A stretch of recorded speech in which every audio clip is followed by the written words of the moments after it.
औज़ु बिल्लाहि मिनश्शैतानिर्रजीम। बिस्मिल्लाहिर्रहमानिर्रहीम। अस्सलामु अलैकुम। मुअज़्ज़ज़ सामीन कराम, रमज़ानुल मुबारक वो बरकतों वाला महीना है जिसमें एक सजदा करने वाले के नामे आमाल में 70 सजदों का सवाब लिखा जाता है। लेकिन 4 लोग ऐसे हैं जो इस मुकद्दस महीने की बरकतों रहमतों से महरूम रहते हैं। हदीस में आता है कि सबसे पहला वो शख्स जो शराब पीता हो। शराब पीने वाला अगर तौबा न करे तो इस महीने में वो अल्लाह की रहमतों से महरूम रहता है। दूसरा वो शख्स जो दिल में कीना और नफरत रखता हो।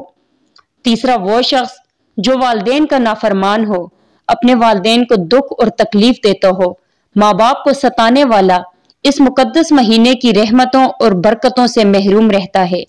लिहाजा अपने वालिदैन की कदर करें। चौथा वो शख्स जो अपने रिश्तेदारों से ताल्लुकात तोड़े बैठा है, उनसे नाराज है, वो भी रमजान की बरकतों और नेमतों से महरूम रहता है। अल्लाह रब्बुल इज्जत से दुआ गो हूँ कि हम सबको इन गुनाहों से महफूज रखे। आमीन सुम आमीन।